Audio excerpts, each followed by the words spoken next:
Olá, estamos retornando novamente ao nosso estudo sobre Apocalipse, uma mensagem urgente para a vida da igreja.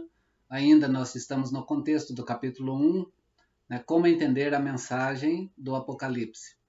Essa mensagem que é a revelação de Jesus Cristo, aquilo que está no verso primeiro, então, desse livro, que mostra Jesus como o autor do livro, e o conteúdo desse livro também está nele. Revelação de Jesus Cristo, a qual Deus lhe deu para mostrar aos seus servos as coisas que brevemente devem acontecer, e pelo seu anjo as enviou e as notificou a João, seu servo. Revelação de Jesus Cristo. Como estudar o livro do Apocalipse? Qual é o propósito desse livro? Vamos falar um pouquinho sobre isso hoje. O seu propósito principal é confortar a igreja militante, aquilo que nós já vimos anteriormente nos outros vídeos. Uma igreja que está em conflito contra as forças do mal. Então é para dar conforto, para consolar e para animar essa igreja. O livro está cheio de consolações, né, para esses cristãos que passam por aflições. Né? A eles é dito que Deus vai fazer o quê? Deus é aquele que está ao seu lado, Deus é aquele que vê todas as suas necessidades, Cristo está presente guiando a vida dessa igreja. Né? Em capítulo 7, verso 17, né, nós temos o texto dizendo: Pois o cordeiro que se encontra no meio do trono os apacentará e os guiará até as fontes da água da vida, e Deus lhes enxugará dos olhos toda lágrima. Conforto para uma igreja militante em conflito com as forças. É Deus que vê as suas lágrimas. Essa igreja não está chorando, né, sozinha, isolada. Deus está olhando para ela diante dos conflitos que ela está tendo, né, e Deus está presente, né, consolando a vida dessa igreja. Capítulo 21, verso 4. Ele lhes enxugará dos olhos toda lágrima, e a morte já não existirá, já não haverá luto, nem pranto, nem dor, porque as primeiras coisas se passaram. Né? Isso é um consolo porque Deus vê as suas lágrimas. O segundo consolo que nós temos na vida dessa igreja, como propósito desse livro, é que as orações da igreja produzem o que? Revoluções no mundo. Né? Se quer mudar o contexto do mundo, igreja, ore, porque as suas orações é que têm autoridade também, né, vinda lá do céu para a vida também aqui na terra. Quem diz isso? Capítulo 8 de Apocalipse, verso 3 e 4. Veio outro anjo e ficou de pé junto ao altar com um incensário de ouro, e foi-lhe dado muito incenso para oferecê-lo, com as orações de todos os santos sobre o altar de ouro que se acha diante do trono. E da mão do anjo subiu à presença de Deus a fumaça do incenso com as orações dos santos. Então, uma igreja que ora, ela pode saber que as suas orações produzem verdadeira revolução no mundo também. Esse livro traz como consolação também que a morte dos santos, né, mesmo que eles passem por perseguição e a sua vida seja tirada, ela é preciosa ao Senhor, né, aos olhos de Deus. Preciosa aqui nesse sentido de pesada mesmo a Deus, né? Porque nosso Deus é um Deus da vida. A gente vai entender essa expressão depois, quando nós chegarmos mais no texto. Mas capítulo 14, verso 13, ele diz assim: Então vi uma voz do céu dizendo: Escreve, bem-aventurados ou muitos felizes os mortos que desde agora morrem no Senhor. Sim, diz o Espírito, para que descansem das suas fadigas, pois as suas obras os acompanham. Lembra que a fé é vivida com as obras, né? A gente vai tratar desse assunto depois. Né? Outro conforto, outro consolo para a vida dessa igreja, mesmo que eles morram, eles estão consolados pelo Senhor, a vitória já é assegurada. Né? A igreja já é vitoriosa. Né? Capítulo 15, verso 2. Vi como em um mar de vidro mesclado de fogo e os vencedores da besta, da sua imagem, o número do seu nome, que se achava em pé no mar de vidro, tendo harpas de Deus. Nós temos aqui dentro de um contexto do Cântico de Moisés, o Cântico do Cordeiro, mas mostrando que uma igreja já vitoriosa, já vencedora.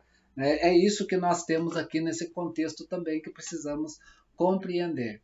Né? E é aqui que nós temos consolo. A igreja já é vitoriosa, né? Já está segura sobre ela a sua vitória. Né? E então, aqueles que morreram vão ter o quê? A vingança também. Aqueles que foram mortos, né, vão ter o seu sangue sendo vingado também. Né? Isso também traz consolo. Não precisamos ficar aqui na Terra chorando por essas questões, porque nós sabemos o que Deus já está vendo e Deus vai julgar todas essas coisas. No capítulo 6, verso 9 de Apocalipse, diz assim: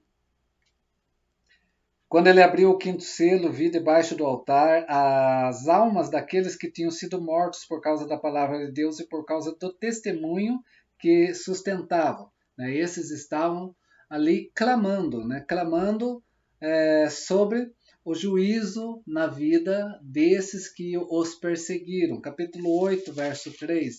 Esses textos depois nós vamos tratar um a um, né? Mas hoje eu estou mostrando o consolo simplesmente como propósito desse livro na vida da sua igreja, militante da sua igreja que está passando por aflições. Capítulo 8, verso 3. Veio outro anjo e ficou de pé junto ao altar com incensário de ouro, né, que foi dado muito incenso para oferecer as orações dos santos sobre o altar de ouro diante do trono. Né, sabendo que tudo aquilo que nós pedirmos, as nossas orações vão ser atendidas, né? Se não agora, mas no momento certo, né, Deus vai estar dando juízo sobre a face da terra. Por quê? Porque o seu Cristo, outro consolo que tem para essa igreja, que o Cristo governa o mundo em favor dos seus. O governo de Cristo sobre o mundo tem como alvo quem? Tem como alvo a igreja. Né? É tudo em favor dos seus, né? Do seu povo sobre a face da terra. Capítulo 5, né? Que nós temos o contexto aqui dos 7 selos, do verso 7 e 8 vai dizer assim: veio, pois, tomou o livro da mão direita daquele que está sentado no trono, daquele que está sentado no trono. E quando tomou o livro, os 4 seres viventes e os 24 anciãos se prostraram diante do Cordeiro, tendo cada um deles uma harpa, taças cheias de ouro de incenso, que são as orações dos santos. Né? Ou seja, o governo está na mão de Cristo e as orações da sua igreja aqui na terra também produz, né, também em favor, né, em seu favor, né, aqui na realidade, porque quando abre-se os selos e Jesus começa a trazer o governo sobre a face da terra, nesse texto, a gente vai ver depois, né, esse governo também está ligado diante daquilo que a igreja coloca na presença de Cristo. Né. É interessante nós olharmos aqui nesses contextos tudo, porque quem está sentado no trono é o Pai, e Jesus está assentado. Né? Então nós temos que aprender a cantar certos cânticos também, né? Invertendo as ordens do fato. Né? Aquele que está sentado no trono e ao Cordeiro seja o louvor, a honra e a glória e o domínio pelos séculos dos séculos. Verso 13 do capítulo 5. Aquele que está sentado, Pai, e ao Cordeiro que está assentado seja o louvor. É isso que nós precisamos aprender a ver também, e nós vamos ver isso nessa realidade também, que hoje se canta questões que estão meio fora da sintonia com o texto bíblico.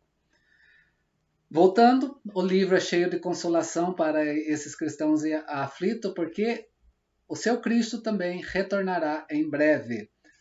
É o que diz aqui no final do livro, praticamente, no capítulo 22, verso 17. O Espírito e a noiva dizem, vem, e aquele que ouve, diga, vem. Aquele que tem sede, venha, e quem quiser, receba da água da vida. Né? Ou seja, está falando sobre o retorno, né, do noivo, né, no sentido de Jesus Cristo. É nesse sentido que nós vamos ter então também, né, que ele retornará em breve para buscar a sua igreja. Né? Ele não virá uma segunda vez, ele já veio, ele retornará. A sua vinda foi quando ele se encarnou. Agora ele retorna para buscar a sua igreja. Qual é o tema desse livro? O tema principal do livro do Apocalipse é a vitória de Cristo. e junto com a vitória de Cristo, a sua igreja, né? Porque a igreja pertence a ele. E a vitória de Cristo e sua igreja sobre o seu inimigo, que é Satanás, né? E também sobre todos os seguidores de Satanás. Né? Quem são os seguidores de Satanás? Quem não serve a Cristo, serve a Satanás. Não tem outra opção na nossa vida. Ou um ou outro. Ninguém serve a dois senhores. Jesus mesmo é claro ao dizer isso, e isso está nos evangelhos. Capítulo 17, verso 14. Pelejarão eles contra o Cordeiro, e o Cordeiro os vencerá, pois é o Senhor do Senhor e Rei dos Reis. Vencerão também os chamados, eleitos e fiéis que se acham com ele. Então, o tema desse livro é a vitória de Cristo e da sua igreja sobre Satanás e seus seguidores. A intenção, então, do livro é mostrar que as coisas não são como parece ser. Satanás, o mundo, o anticristo, o falso profeta e todos os ímpios perecerão, mas a igreja triunfará. Cristo, então, é sempre apresentado nesse livro como vencedor e como conquistador. Nós vamos ver em vários lugares nesse texto Jesus dessa forma, e nós vamos ver isso, né, à luz do nosso ensino no capítulo 1, no capítulo 5, no capítulo 6, no capítulo 11, capítulo 19, no capítulo 14, 15... No capítulo 20, no capítulo 23, tem várias expressões mostrando que Jesus é o vencedor e conquistador. Jesus, então, triunfa sobre a morte, ele triunfa sobre o inferno, ele triunfa sobre o dragão, sobre a besta, sobre o falso profeta, sobre a Babilônia e sobre os ímpios, todos aqueles que o negam. A igreja, que tem sido perseguida, então, ao longo dos séculos, e mesmo suportando o martírio, ela também é vencedora, né? Que nós vimos já falando sobre essa igreja. Capítulo 7, verso 14, capítulo 22, verso 14 também, capítulo 5, verso 2, mostra essa igreja vencedora. Nós vamos chegar nesses textos, nós vamos ver. E também nós vamos ver o que? Nesse livro, né, diante do que traz esse livro, né? Além do seu tema, né? Nós vamos ter aqui os juízos de Deus também, né? Como tema, mandados para a terra. E esses juízos de Deus mandados sobre a face da terra é por causa do quê?